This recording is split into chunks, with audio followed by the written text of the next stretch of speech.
மாரி செல்வராஜ் இயக்கத்துல துருவ் விக்ரம் நடிச்சு வெளியாயிருக்கிற பைசன் காளமாடன் படத்தை பத்தி தான் பார்க்க போறோம். திருநெல்வேலியில ஒரு சின்ன கிராமத்துல இருந்து சர்வதேச அளவுல இந்தியாவுக்காக கபடி விளையாண்ட மனத்தி கணேசன் அப்படிங்கிறவருடைய வாழ்க்கையை தான் படமா எடுத்திருக்காங்க. படத்தின் கதாநாயகன் கிட்டான் தான் பள்ளி படிக்கக்கூடிய காலகட்டத்தில இருந்தே ஒரு நல்ல கபடி பிளேயரா ஆகணும் அப்படிங்கிற ஆசையை கொண்ட ஒருத்தரா இருக்கிறாரு. அதுக்கேத்த மாதிரி நல்லாவும் கபடி விளையாடக்கூடிய ஒருத்தராகவும் இருக்கிறாரு. ஆனா தென் மாவட்டங்கள்ல இருக்கக்கூடிய சமூக பிரிவினை காரணமாகவும் சாதி ரீதியான பதற்றங்கள் காரணமாகவும் இவர் கபடி பிளேயர் ஆகணும் அப்படிங்கிறது அவ்வளவு எளிதான ஒரு காரியம் கிடையாது. அதுக்கேத்த மாதிரி ஒரு தகுந்த சூழல் அந்த இடத்துல கிடையாது. இப்படி இருக்கக்கூடிய தருணத்துல இதன் பிறகு இவர் கபடி பிளேயர் ஆனாரா, கபடி பிளேயர் ஆன பிறகு இவர் விளையாடுறதுக்கான வாய்ப்பு வழங்கப்பட்டதா, இதெல்லாம் தான் இந்த படத்தினுடைய மொத்த கதை. பொதுவா ஸ்போர்ட்ஸ் படங்களுக்கு அப்படின்னு ஒரு டெம்ப்ளேட்டும் ஃபார்முலாவும் இருக்கும். ஒரு தனி மனிதனோ அல்லது ஒரு ஸ்போர்ட்ஸ் டீமோ ஜெயிக்கிறதுக்குள்ள அவங்க என்னென்ன தடங்கல்களை சந்திக்கிறாங்க, எவ்வளவு ஏற்ற இறக்கங்களை பார்க்க வேண்டியது இருக்குது, இது எல்லாத்தையும் தாண்டி அவங்க விளையாட போயிட்டா கூட அந்த ஸ்போர்ட்ஸ் ஃப்ரெட்டர்னிட்டிக்குள்ள என்னென்ன அரசியல்கள் இருக்கு, இது எல்லாத்தையும் மீறி அவங்க எப்படி வெற்றி அடைஞ்சாங்க அப்படிங்கிறது தான் அந்த ஒரு டெம்ப்ளேட். இந்த படமும் அந்த டெம்ப்ளேட்குள்ள இருக்கக்கூடிய ஒரு படம் தான். ஆனா இதுல கூடுதலா இவங்க சேர்த்த விஷயம் என்ன அப்படின்னா, இவங்க இந்த பின்னணிக்காக தேர்ந்தெடுத்த களம் தான். தென் மாவட்டங்களில் நடந்த சாதி ரீதியான பிரச்சனைகள், கலவரங்கள், அங்க இருக்கக்கூடிய பதற்றமான சூழல், இந்த சூழல் ஒரு தனி மனிதனை எப்படி விளையாடுறதுக்கு தடுக்குது இப்படிங்கிறத களமா வச்சுக்கிட்டு இந்த படத்தை சொல்லியிருக்காங்க. இந்த படத்துடைய சிறப்பு என்னன்னா, இந்த படம் படமாக்கப்பட்டிருந்த அந்த விதத்தை சொல்லலாம். மாரி செல்வராஜுக்குன்னு தனித்துவமான ஒரு திரைமொழி இருக்கு. அதை நம்ம அவருடைய ஒவ்வொரு படங்களையுமே பார்த்துட்டு வரோம். இந்த படத்திலையும் அதை நம்மளால பார்க்க முடிஞ்சது. இந்த நிலப்பகுதியை அவங்க காட்சிப்படுத்தியிருந்த விதமாகட்டும், நடிகர்கள் கிட்ட இருந்து நடிப்பை வாங்கினதாகட்டும், இசையை பயன்படுத்தினதாகட்டும், இதெல்லாம் சேர்ந்து நமக்குள்ள ஒரு தனித்துவமான ஒரு அனுபவத்தை உண்டாக்கத்தான் செய்யுது.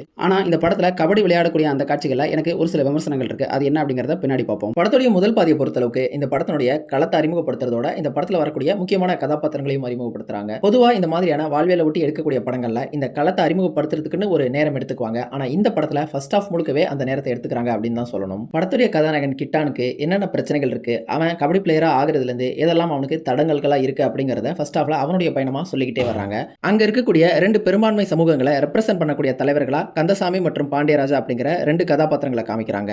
இவங்களுக்குள்ள இருக்கக்கூடிய அந்த பகை எப்படி சாதி கலவரமா மாறுது அப்படிங்கிற மாதிரியும் இந்த ஃபர்ஸ்ட் ஹாஃப்ல அவங்களுடைய கதையையும் பேரலா சொல்லிக்கிட்டே வராங்க. ஆனா இது பாத்தீங்க அப்படின்னா இந்த படத்துடைய மைய கதைக்கு எந்த விதத்திலையும் சப்போர்ட் பண்ணவே இல்லை. இன்னும் சொல்ல போனா இந்த ரெண்டு கதாபாத்திரங்களும் இந்த படத்துல இல்லைனாலுமே கூட கதாநாயகனுடைய அந்த பயணத்துல எந்த விதமான மாறுதல்களும் ஏற்பட்டிருக்காது. இந்த ரெண்டு கதாபாத்திரங்களும் இல்லைனா கூட கதாநாயகன் கிட்டான் சாதி ரீதியான பிரச்சனைகளை எப்படி சிரமப்பட்டு மேல வந்தான் அப்படிங்கிற அந்த டெம்ப்ளேட் அப்படிங்கிறது மாறவே மாறாது. இந்த திரைக்கதையில அவங்களுடைய பின்னணி அப்படிங்கிறது இதுக்கு வலு சேர்த்திருக்கணும். ஆனா இல்ல அப்படிங்கறதான் உண்மை. ஃபர்ஸ்ட் ஹாஃப்ல இருந்த வேறு சில பிரச்சனைகள் என்ன அப்படின்னா, இந்த படத்துல வரக்கூடிய காட்சி அமைப்புகளை பார்க்கும்போது நமக்கு மாரி செல்வராஜுடைய முந்தைய படங்களில் பார்த்த அதே காட்சிகளை மீண்டும் மீண்டும் பார்க்கிற ஒரு உணர்வு ஏற்பட்டுச்சு.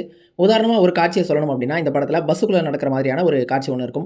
அந்த காட்சியை பார்க்கும்பொழுது கர்ணன் படத்தில் வரக்கூடிய அந்த பஸ் காட்சியையும், பரியன் பெருமாள் படத்தினுடைய ஆரம்பத்தில் பரியனுடைய அந்த கரிப்பி நாயை ஆதிக்க சாதியை சேர்ந்தவங்க கொண்டுடுவாங்க. அந்த ஒரு காட்சியும் நமக்கு சேர்ந்தே நினைவுபடுத்துது. அதே மாதிரி பார்வையாளர்களுக்கு ஒரு விஷயத்தை கன்வே பண்ணிட்ட பிறகும் கூட அதே காட்சியை மீண்டும் மீண்டும் நமக்கு ரிப்பீட்டேட்டிவாக சொல்லிக்கிட்டே வராங்க. உதாரணமாக ஒரு காட்சி சொல்லணும் அப்படின்னா, படத்துடைய கதாநாயகன் கபடி விளையாட போகும்போது அங்கே ஒரு சில பிரச்சனைகள் காரணமா அடிதடியில் இறங்குவான். இந்த காரணத்தினால அவனுடைய உயிருக்கு ஆபத்து வந்துருமோ அப்படிங்கிற பயத்தின் காரணமா அவனுடைய அப்பா அவனை கபடி விளையாடுறதுல இருந்து தடுப்பாரு. இந்த ஒரு காட்சி பாத்தீங்க அப்படின்னா இந்த படத்துடைய ஃபர்ஸ்ட் ஹாஃப் முழுக்கவே வந்துகிட்டே இருக்குது. இதெல்லாம் சேர்த்து ஃபர்ஸ்ட் ஹாஃப்ல நமக்கு ஒரு விதமான அயற்சியையும் சலிப்பையும் கண்டிப்பா உண்டாக்க தான் செய்யுது. இரண்டாம் பாதியை பொறுத்தளவுக்கு இந்த படம் ஓரளவுக்கு சுவாரஸ்யமாவே இருந்ததுன்னு சொல்லலாம். கதாநாயகன் கிட்டான் அடுத்தடுத்த கட்டமா எப்படி முன்னேறி வந்துகிட்டே இருக்கிறான். ஆனா அதே நேரம் அவங்களுடைய ஊர்கள்ல எப்படி அந்த சாதி ரீதியான கலவரங்கள் இன்னுமே கூட தீவிரம் அடைஞ்சுக்கிட்டே இருக்குது அப்படிங்கறத கன்வின்சிங்கா சுவாரஸ்யமாவே சொல்லியிருந்தாங்க. இரண்டாம் பாதியில நிறைய இடங்கள்ல நம்மளுடைய மனதை தொடக்கூடிய நம்மளை நெகிழ வைக்கக்கூடிய பல காட்சிகள் ரசிக்கும்படி இருந்தது. அதே மாதிரி இரண்டாம் பாதியில வசனங்களும் நிறைய இடங்கள்ல நல்லாவே இருந்தது. என்னை மாதிரி வேலியை உடைக்கிறது மட்டுமே திமிரு கிடையாது, வேலியே போட முடியாத உயரத்துக்கு ஒருத்தன் போறான் பாத்தியா, அதுவுமே திமிரு தான் அப்படிங்கிற அந்த ஒரு வசனம் ரொம்ப சிறப்பா இருந்தது. அது வரக்கூடிய இடமும் ரொம்ப சிறப்பா இருந்தது. அதை தொடர்ந்து அந்த ஒரு கதாபாத்திரம் பேசக்கூடிய ஒரு சில அரசியல்கள் இது எல்லாமே நல்லா இருந்தது. பொதுவா மாரி செல்வராஜ் படங்கள் மேல ஒரு குற்றச்சாட்டு வைக்கப்படும். அவர் எங்களுடைய சமூகத்தை தவறா சித்தரிச்சிருக்காரு, அவர் எங்க சமூகத்து ஆட்களை வில்லனா காண்பிக்கிறாரு அப்படிங்கிற ஒரு குற்றச்சாட்டு வைக்கப்படும். ஆனா அவங்களுமே இந்த குற்றச்சாட்டை வைக்க முடியாத அளவுக்கு இந்த படத்தை மாரி செல்வராஜ் இன்க்ளூசிவா தான் பண்ணியிருக்காரு. காரணம் என்ன அப்படின்னா, இந்த படத்துல கதாநாயகனுக்கு உதவக்கூடியவங்க எல்லாம் பாத்தீங்க அப்படின்னா அவருடைய சொந்த சாதியை சேர்ந்தவங்க கிடையாது, பிற சாதியை சேர்ந்தவங்க தான் கதாநாயகனுக்குமே உதவுறாங்க. குறிப்பா சொல்லணும் அப்படின்னா அந்த பிடி சார் கதாபாத்திரத்தை சொல்லலாம். அதன் பிறகு இன்னொரு பெரும்பான்மை சமூகத்தை ரெப்ரசென்ட் பண்ணக்கூடிய தலைவராக வரக்கூடிய அந்த கந்தசாமி கதாபாத்திரம் கூட கதாநாயகனுக்கு உதவக்கூடிய வகையில தான் இந்த படத்தை பண்ணியிருக்காரு. அந்த வகையில கண்டிப்பா மாரி செல்வராஜை பாராட்டலாம். இந்த படத்துல அவர் யாரையுமே கொம்பு சீவி விடாம சமூகங்கள் மத்தியில ஒரு இணக்கமான போக்கு இருக்கணும் அப்படிங்கிற ஒரு செய்தியை தான் சொல்ல வராரு. இன்னும் சொல்ல போனா இந்த ரெண்டு கதாபாத்திரங்களும் பாண்டியராஜா மற்றும் கந்தசாமி இந்த ரெண்டு கதாபாத்திரங்களுமே பாத்தீங்க அப்படின்னா இந்த கதைக்கு தேவையில்லை அப்படிங்கிறது தான் என்னுடைய தனிப்பட்ட கருத்து.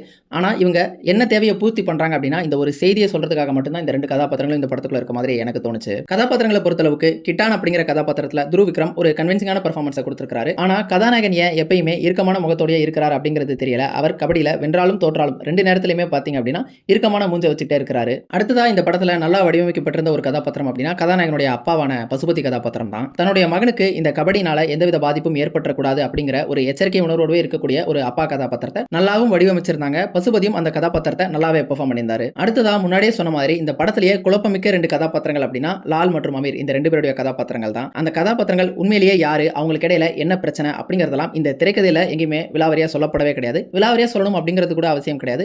ஆனா அவங்களுக்குள்ள என்ன பிரச்சனை அப்படிங்கறத தெளிவுபடுத்த வேண்டியது இந்த திரைக்கதையில ஒரு முக்கியமான அங்கமா இருக்குது. ஆனா அவங்க யாரு, அவங்களுக்கு என்ன பிரச்சனை, அவங்க ரியல் லைஃப் இன்ஸ்பிரேஷன்ஸ்ல இருந்து எடுக்கப்பட்ட கதாபாத்திரங்கள் அப்படிங்கறதெல்லாம் நம்ம சோஷியல் மீடியால இருந்தும் வேற இடங்கள்ல இருந்தும் படிச்சு தான் தெரிஞ்சுக்கிறோம். ஆனா யோசிச்சு பார்த்தா இந்த ஒரு ஃபிக்ஷன்ல இந்த 2 கதாபாத்திரங்களுமே பாத்தீங்க அப்படின்னா உண்மை கதாபாத்திரங்களை அடிப்படையா கொண்டு ஃபிக்ஷனலைஸ் பண்ணுன ஒரு கதாபாத்திரங்கள் தான். அப்படி இருக்கும் பொழுது இந்த திரைக்கதையில இந்த 2 கதாபாத்திரங்களும் இருக்க வேண்டிய தேவை என்ன, இவங்க சர்வ் பண்ண வேண்டிய அந்த பர்பஸ் என்ன அப்படிங்கறத தெளிவுபடுத்திருக்கணும். அதை இவங்க பெரிய அளவுல கோட்டை விட்டுட்டாங்க அப்படின்னு தான் சொல்லணும். பொதுவா இந்த மாதிரியான ஸ்போர்ட்ஸ் படங்களை பார்க்கும் பொழுது இந்த படத்தை பார்த்து முடிக்கும் பொழுது பாத்தீங்க அப்படின்னா கதாநாயகன் வெற்றி பெறும் பொழுது நமக்கே அந்த ஒரு வெற்றி நாம பெற்ற மாதிரி ஒரு உணர்வு ஏற்படுத்தும்.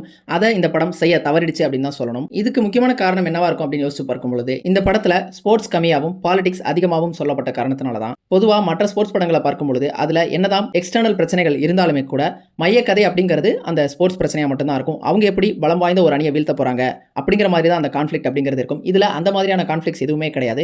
இந்த காரணத்தினாலே பாத்தீங்க அப்படின்னா இந்த டீம் எப்படியாவது ஜெயிச்சிடணும் அப்படிங்கிற அந்த எண்ணம் நமக்கு ஏற்படவே இல்லை. எப்படியுமே இவங்க ஜெயிக்க தான் போறாங்க அப்படிங்கிற அந்த எண்ணத்தை தான் நமக்கு கொடுக்குது. அதே நேரம் பாத்தீங்க அப்படின்னா இவங்க அந்த கபடி விளையாடக்கூடிய அந்த காட்சிகளையும் பாத்தீங்க அப்படின்னா மேம்போக்கா காட்சிப்படுத்தின மாதிரி தான் இருந்தது. அந்த காட்சி பார்க்கும்போது நமக்குள்ள ஒரு விறுவிறுப்பை பரபரப்பை எங்கேயுமே ஏற்படுத்தவே கிடையாது. நாம டங்கல், மைதான் இந்த மாதிரியான படங்களை பார்க்கும்பொழுது நமக்கு அவங்க எப்படியாவது ஜெயிச்சிடணும் அப்படிங்கிற அந்த எண்ணமும் ஏற்படும். அதே நேரம் அந்த ஸ்போர்ட்ஸ் காட்சிகளையுமே பார்க்கறதுக்கு ஒரு பரபரப்பையும் விறுவிறுப்பையும் நமக்குள்ள கொண்டு வரும். ஆனா இந்த படம் அது ரெண்டுலையுமே தவறிடுச்சு அப்படின்னு தான் சொல்லணும். மொத்தத்தில் இந்த பைசன் படம் எப்படி இருக்கு அப்படின்னு கேட்டீங்கன்னா கண்டிப்பா இந்த படத்தை பார்க்கும்போது ஒரு மோசமான படம் அப்படின்னு சொல்லிட முடியாது. ஒரு நல்ல படம் பார்த்த ஒரு உணர்வு ஏற்படுத்தும். ஆனா அதே நேரம் இந்த படத்துல ஏதோ ஒன்று குறையுதே, ஏதோ மிஸ் ஆகுதே அப்படிங்கிற அந்த உணர்வையும் நமக்குள்ள கண்டிப்பா ஏற்படுத்தும். நீங்க இந்த பைசன் படம் பார்த்திருந்தீங்க அப்படின்னா உங்களுக்கு அந்த படம் என்ன மாதிரியான உணர்வை ஏற்படுத்துச்சு, நான் உணர்ந்ததை தான் நீங்களும் உணர்ந்தீங்களா இல்ல வேறு மாதிரியான உணர்வுகளை ஏற்படுத்துச்சு அப்படிங்கறத கமெண்ட் பாக்ஸ்ல சொல்லுங்க. மீண்டும் வேற ஒரு வீடியோல சந்திப்போம். தேங்க்யூ.